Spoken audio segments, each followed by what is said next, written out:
ಗಾಂಧೀಜಿಯವರ ಅಸಹಾಯಕತೆ ಹಾಗೂ ರಸಿಕತೆ ಎರಡೂ ಕೂಡ ಸಿನಿಮಾದಲ್ಲಿ ಅತ್ಯಂತ ನೀಟಾಗಿ ತರಿಸಿದ್ದಾರೆ. जिन्ना मेरे भाई. नो मिस्टर गांधी, हिंदू मुस्लिम एक नहीं है. ಫ್ಯೂಚರ್ ಜನರೇಷನ್ಗೋಸ್ಕರ ಈ ಮೂವಿ ನೋಡಲೇಬೇಕು. ನಾವು ಓದಿದ ಸ್ಕೂಲು ಕಾಲೇಜಲ್ಲಿ ಯಾವತ್ತೂ ಇದೆಲ್ಲ ಓದಿರ್ಲಿಲ್ಲ. 1947ರ ಹೊತ್ತಿಗೇನು ಈ ರಾಷ್ಟ್ರವನ್ನು ಡಿವೈಡ್ ಮಾಡಿದ್ರು ಅದು ಮುಗಿಲಿಲ್ಲ, ಅಲ್ಲಿಂದ ಆರಂಭ ಆಯಿತು ಅಂತ ಅವ್ರು ಹೇಳ್ತಾರೆ. ये पार्टीशन आज खत्म नहीं शुरू हुआ है. It's an unfinished project. ಆದ್ರೆ ಎಲ್ಲಿ ತನಕ ಹಿಂದೂ ಒಗ್ಗಟ್ಟಾಗಲ್ಲ ಈ ಸಮಸ್ಯೆ ಎದುರಿಸ್ತಾನೆ ಇರಬೇಕಾಗುತ್ತೆ. ನಮ್ಮ ದೇಶದಲ್ಲಿ ನಮಗೆ ಹಿಂದೂಗಳಿಗೆ ನಮಗೆ ನೆಮ್ಮದಿಯಿಂದ ಇರಕ್ಕಾಗ್ತಿಲ್ಲ. ಇತಿಹಾಸ ಅಂತ ಹೇಳ್ಬೇಕಾಗ್ತದೆ, ಸಿನಿಮಾ ಅಲ್ಲ ಇದು.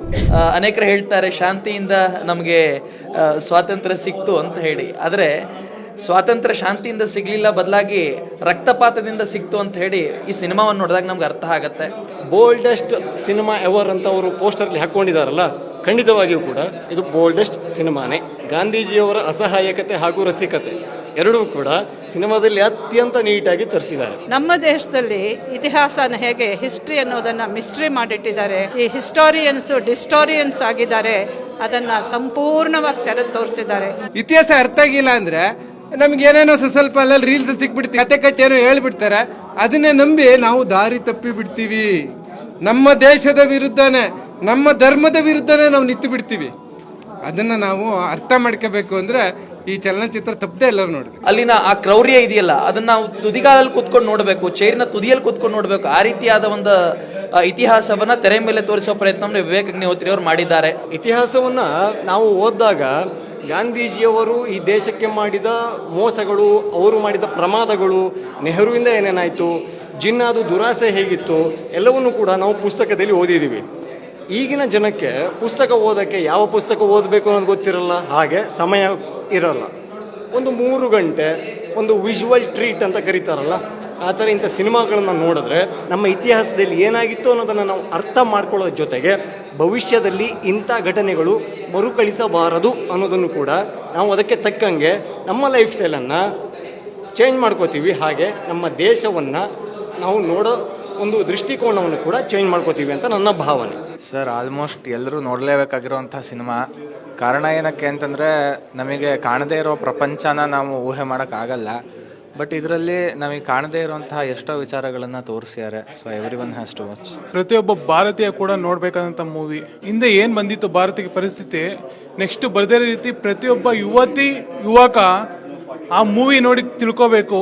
ಧರ್ಮನ ನಾವು ರಕ್ಷಣೆ ಮಾಡಬೇಕು, ಧರ್ಮ ನಮ್ಮನ್ನು ರಕ್ಷಣೆ ಮಾಡುತ್ತೆ. ಧರ್ಮೋ ರಕ್ಷತೆ ರಕ್ಷಿತಃ, ವಂದೇ ಮಾತರಂ, ಜೈ ಶ್ರೀರಾಮ್. ಈ ಬೆಂಗಾಳದ ಕಥೆ ಏನಿದೆ ಕೇವಲ ಬಂಗಾಳದ ಕಥೆ ಅಲ್ಲ, ಅದು ಮೊದಲಾಗಿ ಅದು ಕರ್ನಾಟಕದ ಕಥೆಯು, ಕಾಶ್ಮೀರದ ಕಥೆಯು, ಕೇರಳದ ಕಥೆಯು, ಗುಜರಾತಿನ ಕಥೆಯು, ಈ ಇಡೀ ದೇಶದ ಕಥೆಯು. ಈ ಇಡೀ ದೇಶದಲ್ಲಿ ಎಲ್ಲ ಕಡೆಗೂ ಆ ಥರದ್ದಾಗಿದೆ. ಆದರೆ ಅದು ಎಲ್ಲವನ್ನ ಹೈಡ್ ಮಾಡಿ ನಮ್ಮ ದೇಶವನ್ನ ನಾವು ಶಾಂತಿಯ ಮೇಲೆ ಕಟ್ಟಿದ್ದೀವಿ ಎನ್ನುವ ಈ ಸುಳ್ಳು ಚಿತ್ರಣವನ್ನ ನಮ್ಮ ಎದುರುಗಡೆಯಿಂದ ತೆರೆದಿಡುವ ಪ್ರಯತ್ನವನ್ನ ಅನೇಕ ಜನ ಇತಿಹಾಸಕಾರರು ಮಾಡಿದ್ದಾರೆ. ಅದರ ಮೇಲಿರ್ತಕ್ಕಂಥ ಒಂದು ಪರದೆಯನ್ನು ತೆರೆದು ಹೊಸ ಚಿತ್ರಣವನ್ನ ಕೊಡುವಂತ ಪ್ರಯತ್ನವನ್ನು ವಿವೇಕ್ ಅಗ್ನಿಹೋತ್ರಿ ಅವರು ಮಾಡಿದ್ದಾರೆ. ಭಾರತ, ವಿಶೇಷವಾಗಿ ಪಶ್ಚಿಮ ಬಂಗಾಳ ಎಂತೆಂಥ ಮಹನೀಯರನ್ನು ಕೊಟ್ಟ ರಾಜ್ಯ ಒಂದು ಕಾಲದಲ್ಲಿ ಹಿಂಗಾಯಿತು.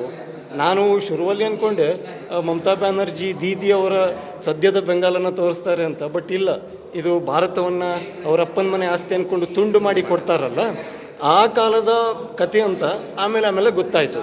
ಆ ಕಾಲದಲ್ಲಿ ಬಂಗಾಲದ ಹಿಂದೂಗಳು ಏನೆಲ್ಲ ಅನುಭವಿಸಿದ್ದಾರೆ ಅನ್ನೋದನ್ನು ನೋಡಿದೆ. ನಟನೆ ಬಗ್ಗೆ ಹಾಗೆ ಓವರಾಲ್ ಸಿನಿಮಾ ಬಗ್ಗೆ ತುಂಬ ಚೆನ್ನಾಗಿದೆ. Wonderful. So it's high time ಈ ಥರ ಫ್ಯಾಕ್ಟ್ಸ್ ಆ್ಯಕ್ಚುಲಿ ಹೊರಗಡೆ ಬರ್ತಾ ಇರೋದು. ಅಟ್ಲೀಸ್ಟ್ ಜನರಿಗೆ ಇವಾಗಾದ್ರು they have to get aware, like ನಾವೆಲ್ಲ ಯುನೈಟ್ ಆಗಬೇಕು ಹಿಂದೂಸ್ ಅಂತ. ಇಲ್ಲಾಂದರೆ ಆಬ್ವಿಯಸ್ಲಿ ಮುರ್ಷಿದಾಬಾದ್ ಆಗುತ್ತೆ. ಪಾರ್ಟಿಷನ್ ಹಾರರ್ಸ್ ತೋರಿಸಿದ್ದಾರೆ. ಪಾರ್ಟಿಷನಿಂದ ನಮಗೆ ಏನು ಆಯಿತು ಮೇಯ್ನಾಗೆ ಅಂತ ಪಾರ್ಟಿಷನ್ ಪ್ಯೂರ್ ಹಾರರ್ಸ್ ತೋರಿಸಿದ್ದಾರೆ. ಬಹಳ ಚೆನ್ನಾಗಿದೆ. ಕೊನೆಗೆ ಒಂದು ಡೈಲಾಗ್ ಹೇಳ್ತಾರೆ ಪಲ್ಲವಿ ಜೋಶಿ, ನಾನು ಏನು ತಪ್ಪು ಮಾಡಿದ್ದೆ, ಯಾಕೆ ಹೀಗಾಗ್ತಿದೆ, ನಾನು ಯಾವ ತಪ್ಪು ಮಾಡಿಲ್ಲ, ಆದರೂ ನಾನು ಭಯದಲ್ಲಿ ಯಾಕೆ ಜೀವನ ಮಾಡುವಂಥ ಪರಿಸ್ಥಿತಿ ಬರ್ತಾ ಇದೆ ಅಂತ. ಅದನ್ನು ಕೇಳಿದ ತಕ್ಷಣ ಇಷ್ಟು ಸಂಕಟ ಆಗತ್ತೆ. ಇಷ್ಟೊಂದು ದಾಟ್ಕೊಂಬಂದ್ವಿ. 80 ವರ್ಷ ಆಯಿತು. 80 ವರ್ಷ ಆದರೂ ನಾವು ಆವಾಗಿದ್ದ ಪರಿಸ್ಥಿತಿಯಲ್ಲೇ ಈಗೂ ಇದ್ದೀವಲ್ಲ. ಏನು ಚೇಂಜ್ ಆಗಿದೆ, ಯಾವುದಕ್ಕೋಸ್ಕರ, ಯಾವ ಪುರುಷಾರ್ಥಕ್ಕೋಸ್ಕರ ಈ ಸ್ವಾತಂತ್ರ್ಯ ಅಂತ ಬಡ್ಕೊಂಡು ಗಳಿಸಿದ್ವಿ, ಅದನ್ನು ಉಳಿಸ್ಕೊಳಕ್ಕಾಗ್ತಿಲ್ಲ. ನಮ್ಮ ದೇಶದಲ್ಲಿ ನಮಗೆ ಹಿಂದೂಗಳಿಗೆ ನಮಗೆ ನೆಮ್ಮದಿಯಿಂದ ಇರೋಕ್ಕಾಗ್ತಿಲ್ಲ. ಯಾಕಾಗ್ತಿಲ್ಲ ಅದನ್ನು ನಾವೆಲ್ಲ ಒಟ್ಟಿಗೆ ಕೇಳ್ಕೋಬೇಕು. ಈಗಿನ ಜನ್ರೇಷನ್ ಹುಡುಗರಿಗೆ ರೀಚ್ ಆಗಬೇಕು. ವಂಡರ್ಫುಲ್ ಮೂವಿ, ವಂಡರ್ಫುಲ್ ಆ್ಯಕ್ಟಿಂಗ್, ತುಂಬ ಚೆನ್ನಾಗಿದೆ. ವಿಶೇಷವಾಗಿ ಇದರಲ್ಲಿ ಹೇಳುವಂಥದ್ದು, ಯಾವ ಭಾರತದ ಪಾರ್ಟಿಷನ್ ಅಂತ ನಾವು ಹೇಳಿದ್ವೋ ಅದು ಮುಗಿಲಿಲ್ಲ. 1947 ಹೊತ್ತಿಗೆ ಏನು ಈ ರಾಷ್ಟ್ರವನ್ನು ಡಿವೈಡ್ ಮಾಡಿದ್ರು ಅದು ಮುಗಿಲಿಲ್ಲ, ಅಲ್ಲಿಂದ ಆರಂಭ ಆಯಿತು ಅಂತ ಅವ್ರು ಹೇಳ್ತಾರೆ.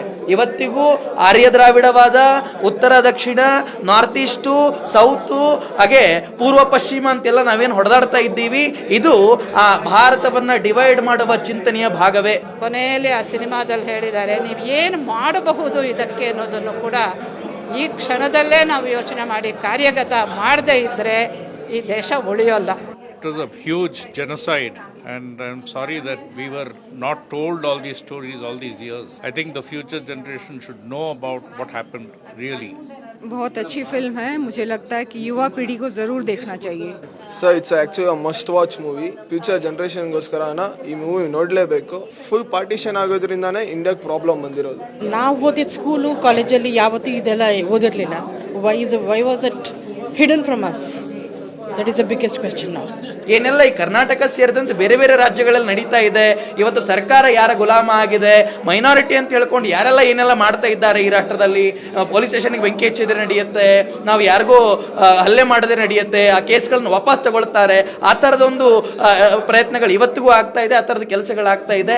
ಇದನ್ನು ಅತ್ಯಂತ ಸೂಕ್ಷ್ಮವಾಗಿ ತೆರೆ ಮೇಲೆ ತೋರಿಸಿ ಆವತ್ತಿನ ಭಾರತದ ಪರಿಸ್ಥಿತಿಯು ಇವತ್ತಿನ ಭಾರತದ ಪರಿಸ್ಥಿತಿಯು ಒಂದೇ ಆಗಿದೆ, ಇದನ್ನು ಬದಲಾಯಿಸಬೇಕು ಅಂತ ಹೇಳಿದ್ರೆ ಅದು ನನ್ನ ನಿಮ್ಮಿಂದ ಮಾತ್ರ ಸಾಧ್ಯ. ಈ ತರುಣ ಪೀಳಿಗೆ ಜಾಗೃತ ಆಗಬೇಕು ಎನ್ನುವ ದೃಷ್ಟಿಯಿಂದ ಈ ಸಿನಿಮಾವನ್ನ ಅದ್ಭುತವಾಗಿ ತೆರೆ ಮೇಲೆ ಕಟ್ಟಿಕೊಡುವ ಪ್ರಯತ್ನವನ್ನು ಮಾಡಿದ್ದಾರೆ. ಎಲ್ಲವೂ ಕೂಡ ಸತ್ಯವೇ.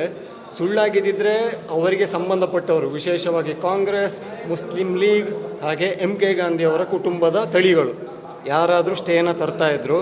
ಇದು ಇತಿಹಾಸ ಏನು ದಾಖಲಾಗಿದೆಯೋ ಅದರ ಸೋರ್ಸ್ ಮೇಲೆಯೇ ಇದೊಂದು ಸಿನಿಮಾ ರೆಡಿಯಾಗಿದೆ. ಹಾಗಾಗಿ ಎಲ್ಲರೂ ನೋಡಿ. It was very good. Film was really good. I think if anybody has courage to show the truth is Vivek Agnihotri.